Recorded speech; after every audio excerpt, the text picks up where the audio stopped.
আসসালামু আলাইকুম। প্রিয় দর্শক, আমাদের জাতীয় সংসদের নিয়ম অনুযায়ী এখানে 50 জন মহিলাকে সংরক্ষিত আসনে সংসদ সদস্য হিসেবে নির্বাচন করা হয়। এটা বেশ অনেক আগের থেকে চলছে। প্রথমে এটা 30 জন ছিল, এটা এরশাদের আমলে শুরু হয়েছিল।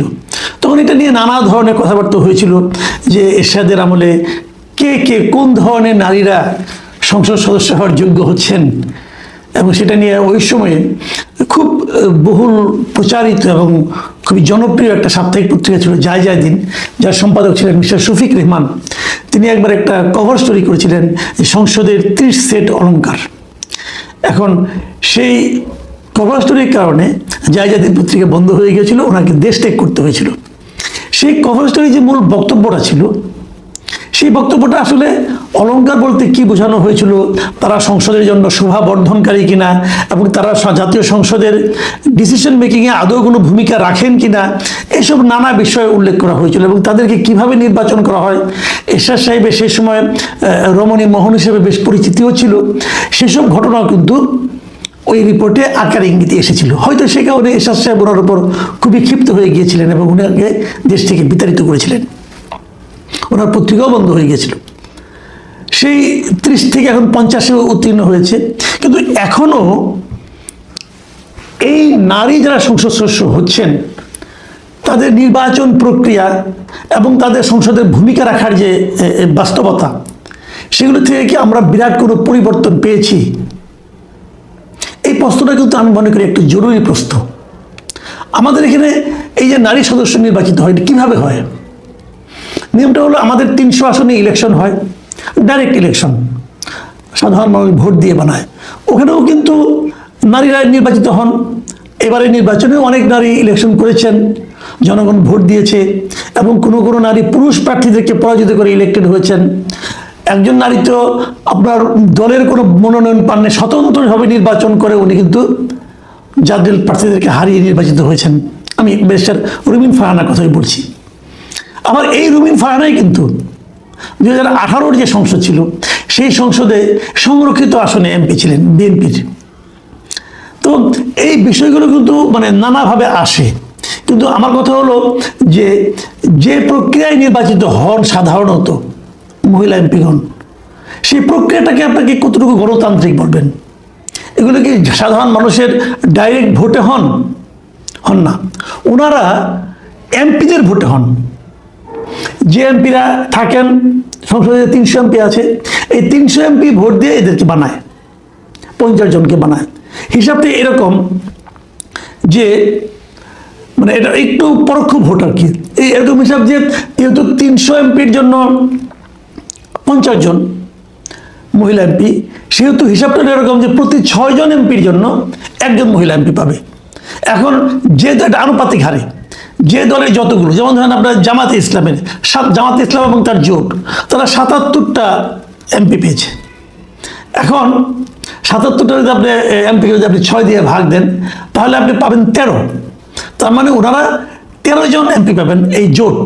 তার মধ্যে এনসিপি পেয়েছে 6টা আসন, সেই হিসাবে এনসিপি কিন্তু 6 জনের জন্য 1 জন এমপি পাবেন, এটাই হিসাব।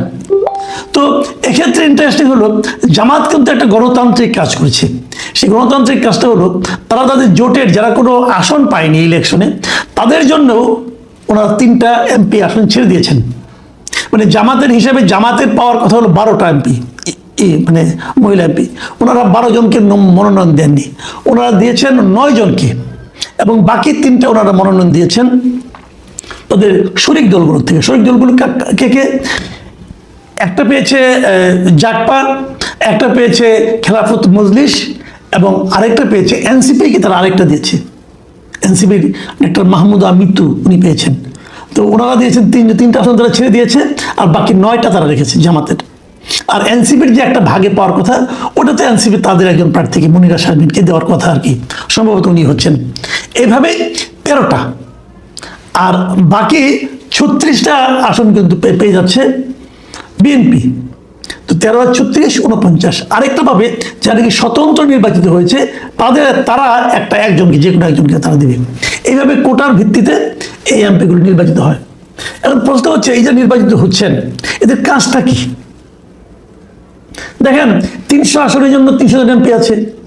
এখন একজন মহিলা এমপি, ওনার জন্য কয়জন, মানে 50 জন এমপির জন্য 64টা জেলা, তাহলে 50টা জেলায় 50 জন থাকতে পারবে, তাহলে আর 14 জেলার কি হবে? তখন এই নিয়মটা করা হয়েছে যে কেউ কেউ 2টা জেলা পাবে, ছোট ছোট 2 জেলা, কেউ কেউ একটা জেলা পাবে, এইভাবেই তারা ভাগ করা হয়। এখন ওই এক জেলায় মনে করেন 4টা সংসদীয় আসন আছে, অথবা 8টা সংসদীয় আসন আছে, থাকতে পারে। তো সেখানে কিভাবে এটাকে আপনি হ্যান্ডেল করবেন, এই বিষয়গুলো নিয়ে কিন্তু একটা জটিলতা আছে। এবং এই যে মহিলা এমপি নির্বাচিত হচ্ছে, এটা কিন্তু আমাদের সংবিধানের আলোকে হচ্ছে। সংবিধানে বলা হয়েছে যে মহিলা এমপি নির্বাচন করতে হবে 50টা, কিন্তু এটা বলা হয় নাই তাদের কাজটা কি। সংবিধানে কি বলা হয়েছে? বলা হয়েছে যে সংরক্ষিত আসন থাকতে হবে এবং সেটির সংখ্যা বিভিন্ন সময় পরিবর্তন করা হবে। আগে ছিল 30টা, তারপর হচ্ছে 45টা, এখন হচ্ছে 50টা, আগামীতে আরো বাড়তে পারে। তো কিন্তু তারা আসলে কি কাজ করবে, তাদের কাজটা কি হবে, এটা সংবিধানে কোনোভাবে ক্লিয়ার করে লেখা নাই। তার মানে সরকার তাদের অনুগ্রহ করে, দয়া করে যতটুকু কাজ দেন ওনারা ততটুকু কাজই কেবল করতে পারেন, এর চেয়ে বেশি কিছু না। এটা আসলে ওই যে একবার শফিক রহমান অলংকার বলে বিপদে পড়ছিলেন, আমি অলংকার বলতে চাই না, কিন্তু মূলত এটা শোভাবর্ধনের মতোই আমার কাছে মনে হয়, 2-1টা ব্যতিক্রম ছাড়া। তো এরা আসলে, তবে সংসদে যখন তারা বসবে, তারা কিন্তু সংসদে ভোটের ক্ষেত্রে সমান ভোট, পুরুষ এমপির যে ভোট তারও সেই সমান ভোট, পুরুষ এমপিরা যতটুকু আলোচনা করতে পারবে, মহিলা এমপিরাও সেই সমানভাবে আলোচনা করতে পারবে, তারা বিভিন্ন পয়েন্টে কথা বলতে পারবে। এইগুলো জায়গায় তাদের পাওয়ার ঠিক আছে। বেতন ভাতা পুরুষ এমপিরা যেরকম পাবে, মহিলা এমপিরা ওরকমই পাবে, যে ওই জায়গায় কোনো সমস্যা নাই। কিন্তু নির্বাচন প্রক্রিয়ায় সমস্যা। এই নির্বাচনটা ভালো হতো যদি সরাসরি ভোটের মাধ্যমে হতো। নানা রকম প্রস্তাব কিন্তু ছিল, এবার যে সংস্কার প্রস্তাব ছিল সেখানে কিন্তু নানা ধরনের প্রস্তাব ছিল, কিন্তু বেসিক্যালি বিএনপির কারণে, বিএনপির মানে আপত্তির কারণে সে সমস্ত প্রস্তাব খুব একটা হালে পানি পায় নাই। একটা প্রস্তাব তো আমার খুবই পছন্দ ছিল, সেই প্রস্তাবটা এমন ছিল যে মহিলা এমপির সংখ্যা আসলে 100 করা হবে। 100 করে হলে, এই 100 দ্বারা বলতে যাচ্ছে যে এই যে আমাদের যে 300 আসন আছে, এই আসনের সংখ্যা বাড়িয়ে দিচ্ছে, তারা 400 করবে, 400 আসন করবে, এবং এদেরকে ঘুরিয়ে ঘুরিয়ে করবে।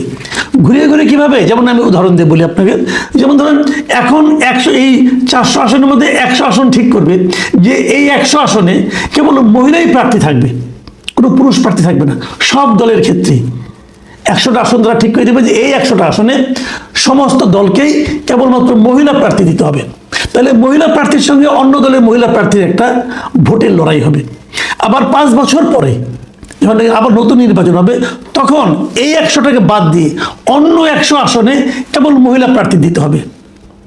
এই যে সংরক্ষিত 100 আসন করে মহিলা প্রার্থী দিতে হবে, এভাবে ঘুরে ঘুরে ঘুরে ঘুরে 4টা টার্মে সমস্ত দেশেই কিন্তু মহিলারা কেউ না কোনো, মানে এক একটা জায়গায় 100 জন করে মহিলা এমপি হবে। এই নিয়মটা আমার কাছে খুবই পছন্দ হয়েছিল। এর বাইরেও যে কেউ মহিলা প্রার্থী হতে পারবে না তা না, তাও পারবে। এখন যেরকম অনেকে মহিলা প্রার্থী হন, ওরকম তারা মহিলা প্রার্থী হতে পারবে, কিন্তু ওই 100 আসনে কোনো পুরুষ প্রার্থী দিতে পারবে না। এরকম নিয়ম কিন্তু ভারতের সংসদ নির্বাচনে নাই, কিন্তু ওদের যে স্থানীয় সরকার নির্বাচন সেখানে এই ধরনের নিয়ম কিন্তু আছে, যে বিশেষ বিশেষ এলাকা থাকে যে এই 5 বছর এই এলাকায় গেলে মহিলা এমপি হবে। তো এই সিস্টেমটা সবচেয়ে ভালো হতো, কারণ এই মহিলা এমপি যে মনোনয়ন করা হচ্ছে, এটা করা হচ্ছেই হলো গিয়ে নারীর ক্ষমতায়নের জন্য, নারীকে আরো বেশি ক্ষমতার কাছাকাছি সম্পৃক্ত করার জন্য, নারীর অধিকারগুলো আরো বেশি বাস্তবায়িত করার জন্য, আদায়ের জন্য, এগুলোর জন্য। কিন্তু যে প্রক্রিয়া আমাদের এখানে মহিলা এমপিরা হন, তাদের আসলে এই সমস্ত ক্ষেত্রে তেমন কোনো ভূমিকা রাখার সুযোগ থাকে না, এবং তারা কোনো ভূমিকা রাখতে পেরেছেন এমন উদাহরণ আপনি 2-1টা ক্ষেত্র ব্যতিক্রম, 2-1টা ক্ষেত্র বাদে পাবেন না।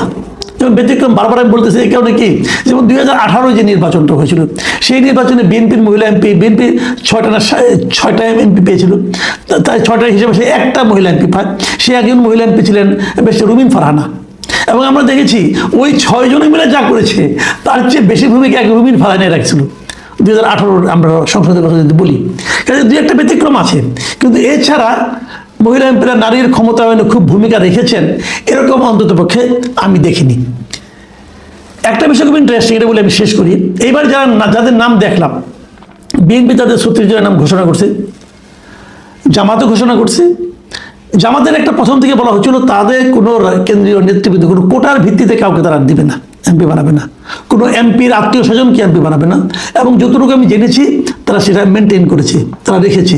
এমনকি এই যে বর্তমানে যিনি আমির আছেন, ওনার ওয়াইফ কিন্তু অনেক আগে একবার মহিলা এমপি ছিলেন, এবারও উনি একজন ভালো প্রার্থী ছিলেন, কিন্তু যেহেতু উনি আমিরের স্ত্রী, অতএব তাকে কিন্তু মহিলা এমপি হিসেবে মনোনয়ন জামাত দেয়নি। মানে জামাত এক্ষেত্রে কঠোর গণতান্ত্রিক একটা মনোভাব তারা পোষণ করেছে এবং তার বাস্তবায়ন তারা করে দেখিয়েছে। কিন্তু এই জিনিসটা আমরা আবার বিএনপিতে দেখতে পাই নাই। বিএনপিতে কিন্তু আত্মীয় স্বজন, কে কার মেয়েটে, এগুলো মানে বিবেচনায় নেওয়া হয়েছে এবং বিচিত্র বিচিত্র নামও এখানে দেখতে পেয়েছি আমি। যেমন ধরেন একজন এমপি, নরসিংদীর এমপি খালিদ কবির খোকন, ওনার স্ত্রী শিরিনী সুলতানা, উনি মনোনয়ন পেয়েছেন। একজন মন্ত্রী নিতাই রায়চৌধুরী, তার কন্যা নিপুণ রায়চৌধুরী, উনি মনোনয়ন পেয়েছেন।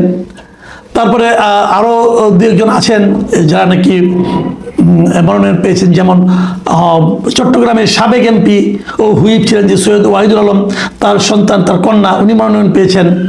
এবং স্বেচ্ছাসেবক দলের প্রয়াত সভাপতি শফিউল বাড়ির স্ত্রী বিথিকা বিনতে হুসাইন, তিনিও মনোনয়ন পেয়েছেন। আর আমার কাছে একটা জিনিস ইন্টারেস্টিং লেগেছে, একজন সাংবাদিকের স্ত্রী মনোনয়ন পেয়েছেন।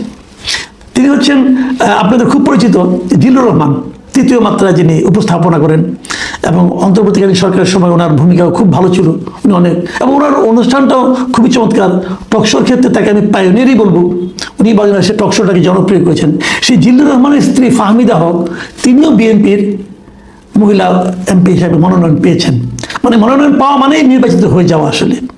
তো এটা কি উনি, ফাহমিদা হক নিজেও যথেষ্ট স্মার্ট মহিলা এবং উনি ওনার নিজের পরিচয়ে পরিচিত হওয়ার মতো যোগ্যতা অবশ্যই রাখেন, কিন্তু তারপরেও কিন্তু এই কথাটা উঠবে যে উনি কি জিল্লুর রহমানের স্ত্রী হিসাবে পেলেন কিনা, এটা আমরা বলতে পারবো না। তবে এগুলো আমাদের পরিচিত, আমি আপাত দৃষ্টিতে এক নজরে যেগুলো দেখলাম, এর বাইরেও থাকতে পারে, আমি বলতে পারবো না।